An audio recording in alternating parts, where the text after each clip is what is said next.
Hello everyone, welcome to SKT chemistry classes.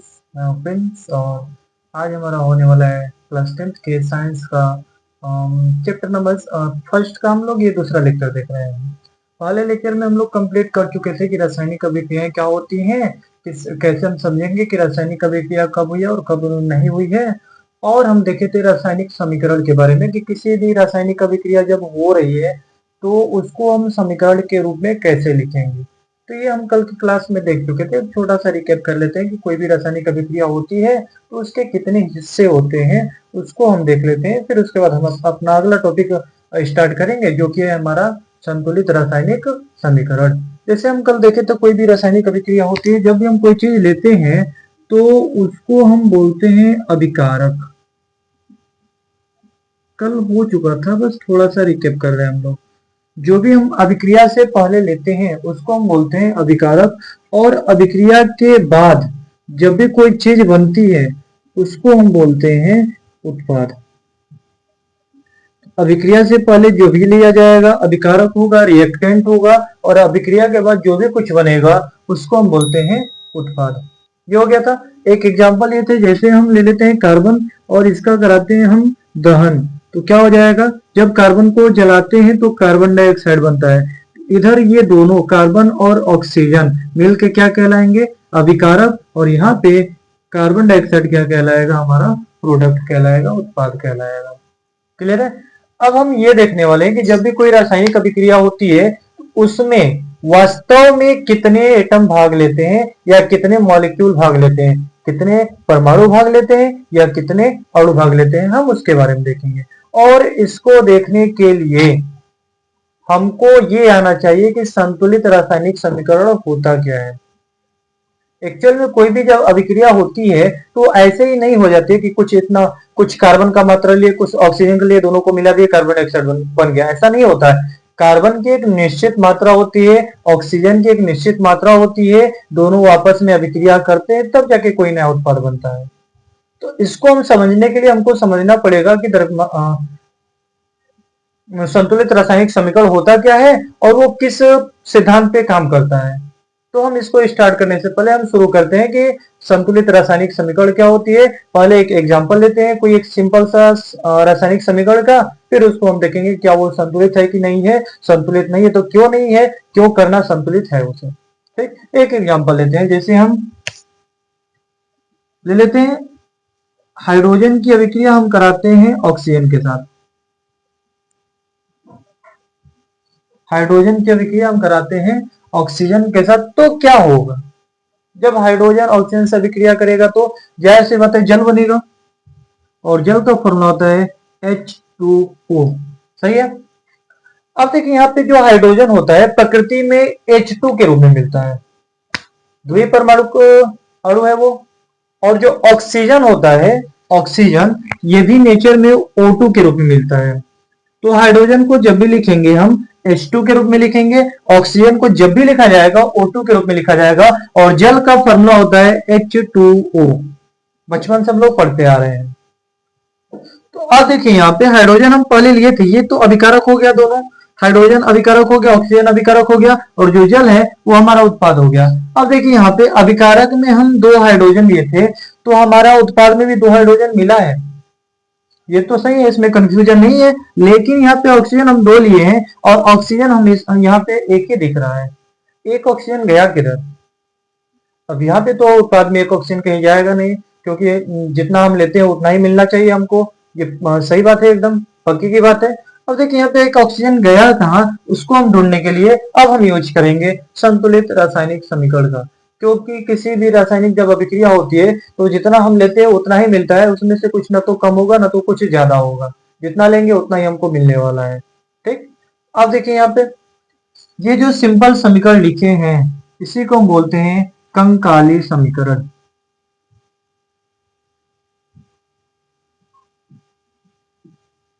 ये हो गया कंकाली समीकरण।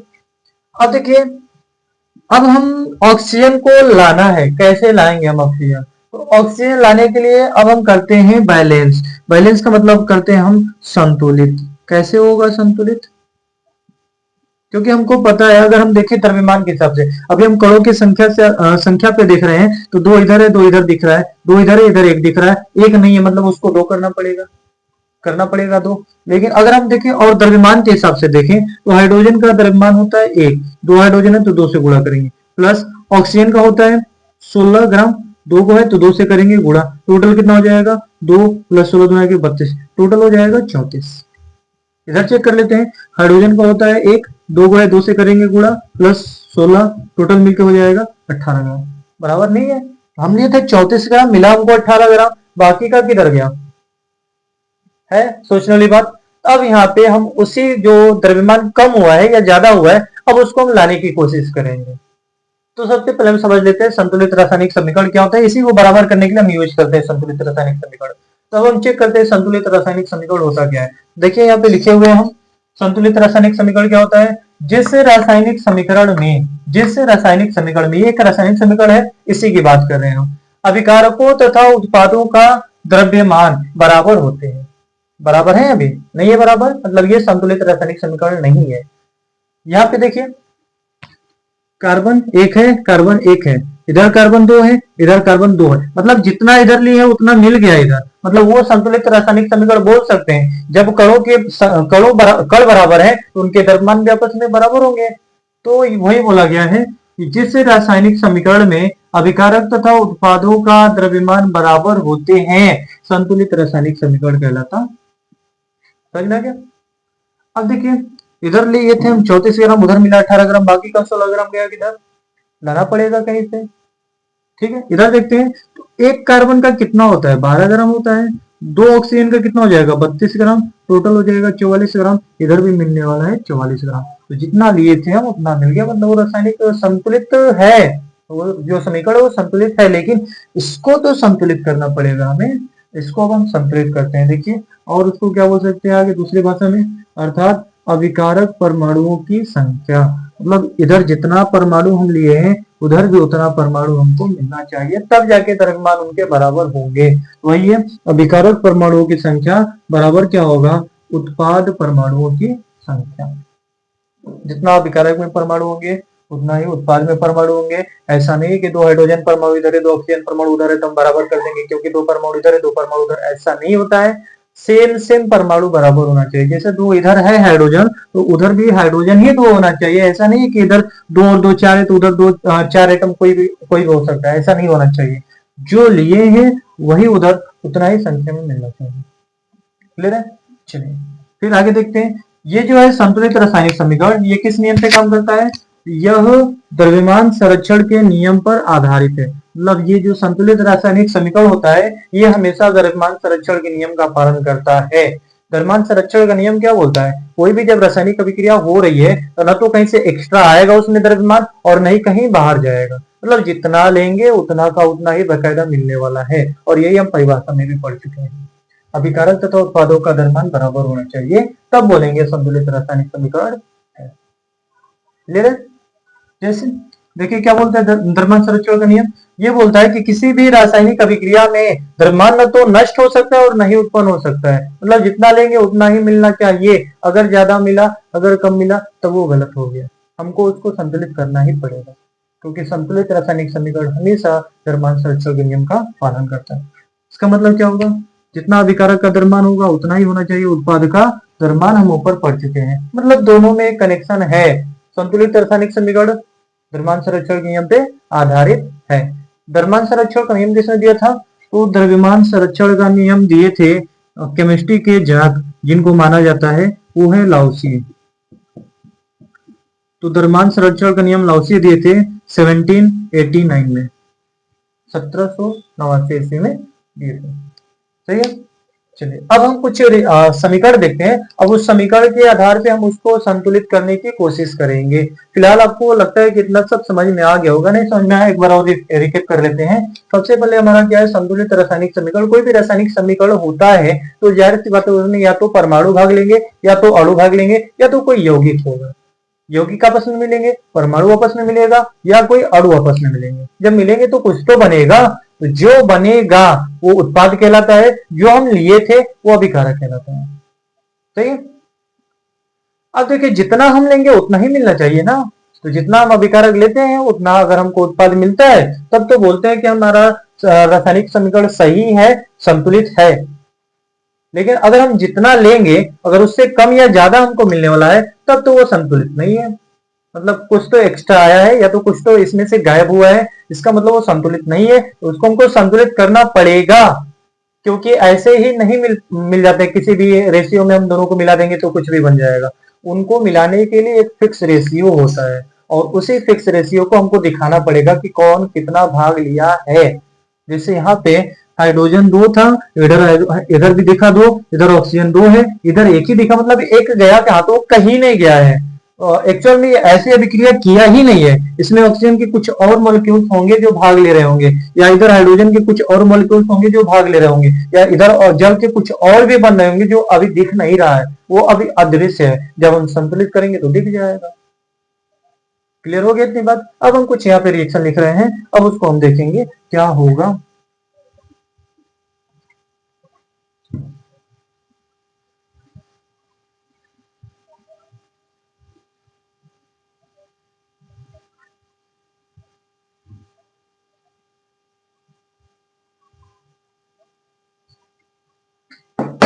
जैसे देखिए एक समीकरण देख रहे हैं, अगर लिखा है आपको ऐसे लिख कर दिया है कि हाइड्रोजन प्लस क्लोरीन हाइड्रोजन और क्लोरीन आपस में अभिक्रिया करके हाइड्रोजन क्लोराइड बना रहे हैं, हाइड्रोजन क्लोराइड बना रहे हैं। ठीक, ऐसे लिखा है तो हम कैसे पहचानेंगे कि हाइड्रोजन कितने अणु में होते हैं, या कितने, एक हाइड्रोजन में कितने अणु होते हैं, या एक परमाणु के रूप में होता है, अणु के रूप में होता है, क्लोरीन परमाणु के रूप में होता है कि अणु के रूप में होता है, हाइड्रोजन क्लोराइड का फॉर्मूला क्या होता है, ये सब हम 9th क्लास में देख चुके हैं। उसके लिए भी एक अलग से वीडियो हम बना देंगे, थोड़ा सा क्लास 10th में पहले चैप्टर में हेल्प हो जाएगा। फिलहाल हम यहाँ पे समझते हैं कि जो हाइड्रोजन है इसका प्रतीक होता है H, लेकिन ये हाइड्रोजन द्विपरमाणु होता है, अर्थात ये हमेशा दो परमाणुओं के रूप में मिलता है। इसका मतलब इसको हम दिखाएंगे H2 से। सेम क्लोरीन भी क्या होता है, द्विपरमाणु होता है, तो ये भी Cl2 के रूप में दिखने वाला है। लेकिन हाइड्रोजन क्लोराइड का हम फॉर्मूला कैसे बनाएंगे, तो क्लास 9th में हम लोग फॉर्मूला बनाना सीखे थे। जो जो दिख रहा है उसको हम लिख लेते हैं, हाइड्रोजन को क्लोरीन को केवल संकेत लिख लेते हैं, फिर हम लिखते हैं संयोजकता।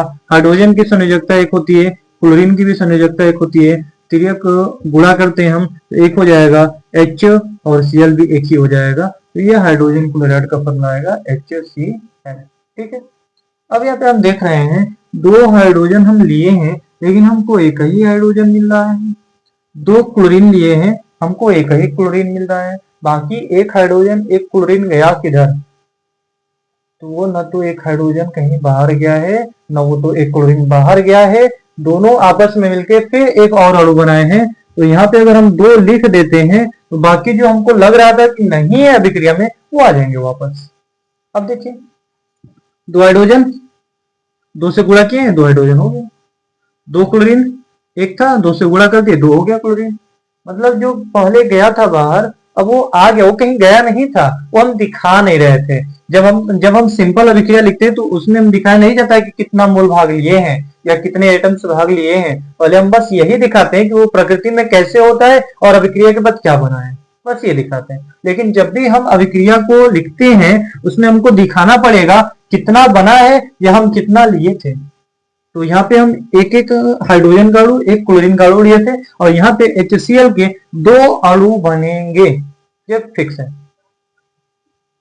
अब ये हमारा संतुलित रासायनिक समीकरण कहलाएगा, क्योंकि सब जितना इधर लिए हैं उतना उधर मिल गया है, बराबर हो गए। अब ये संतुलित रासायनिक समीकरण हो गए।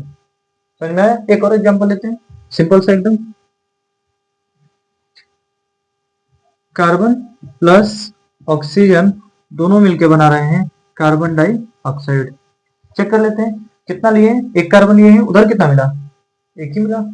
दो ऑक्सीजन उधर भी दो ऑक्सीजन, सेम, मतलब ये पहले से क्या है संतुलित। अब इसको संतुलित करने की कोई जरूरी नहीं है, जितना अभिकारक का द्रव्यमान होगा उतना ही उत्पाद का द्रव्यमान होने वाला है, क्योंकि जितना अभिकारक है उतना ही उत्पाद हमको मिला हुआ है। अब इसमें कोई दिक्कत नहीं है, हो जाएगा सही। दूसरा एग्जांपल देखिए, वाला ये है, दूसरा तीसरा देखते हैं। अगर कार्बन को ऑक्सीजन के उपस्थिति में जलाएंगे तो एक और चीज बनता है जिसको बोलते हैं कार्बन मोनोऑक्साइड CO।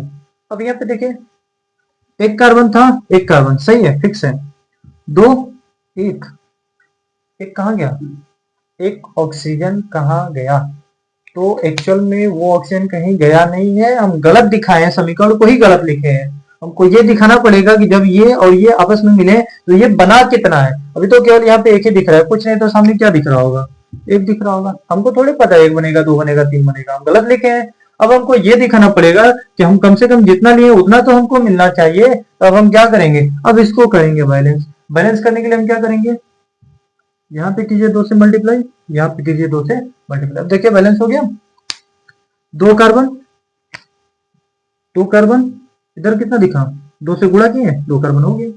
ऑक्सीजन 2 है, 2 से गुणा किए, 2 हो गया बैलेंस। तब इस तरह से हम करते हैं, किसी भी रासायनिक समीकरण है उसको हम संतुलित कर सकते हैं। सही है। और एग्जांपल है, जल का ले लेते हैं। H2 प्लस O2 मिलकर बनाएगा H2O। बताइए, H2 प्लस O2 H2O संतुलित कीजिए आप। 2 हाइड्रोजन लिए हैं, 2 हाइड्रोजन दिख गया, सही है। ऑक्सीजन 2 दिए थे, एक ही मिला, एक कहाँ गया, दिखाए गलत है। अब उसको सही करेंगे, क्या करेंगे, हम इसको बैलेंस करेंगे। तो यहाँ पे कीजिए 2, यहाँ पे कीजिए 4, 4, सही है। 2 ऑक्सीजन, 2 से मल्टीप्लाई किए थे, 2 हो गया बैलेंस। अब ये बैलेंस हो गया, मतलब ये हो गया संतुलित रासायनिक समीकरण। अब हम तरीका बताएंगे कि कैसे हम संतुलित कर रहे हैं और आप लोग कैसे संतुलित करेंगे। ठीक, इसको इरेज करते हैं, नोट कर लीजिए। अब हम तरीका समझेंगे।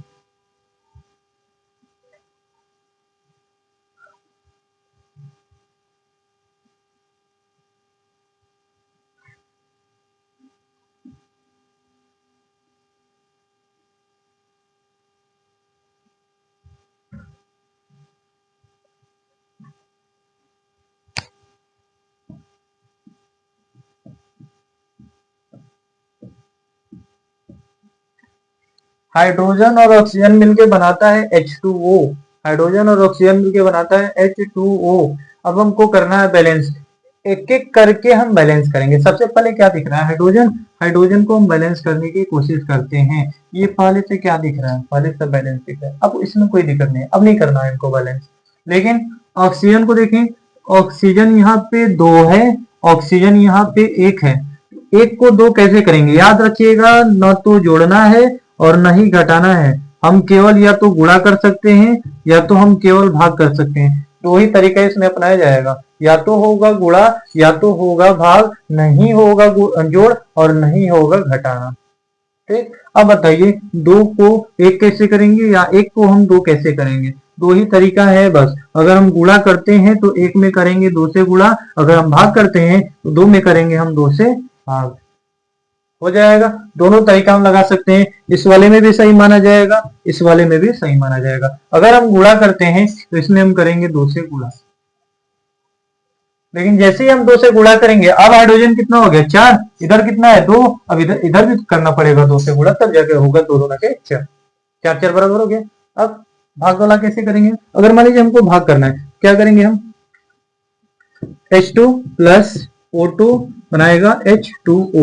अगर हम इसमें जैसे 2 है, इसी में भाग दे देते हैं 2 से, तो क्या हो जाएगा, 2 से भाग देंगे तो 1 ऑक्सीजन बचेगा, 1 उधर भी है, बैलेंस हो गया। अब इसमें कुछ नहीं करना पड़ेगा, तो ये भी सही है, भाग करके भी हम कर सकते हैं और गुणा करके भी हम कर सकते हैं।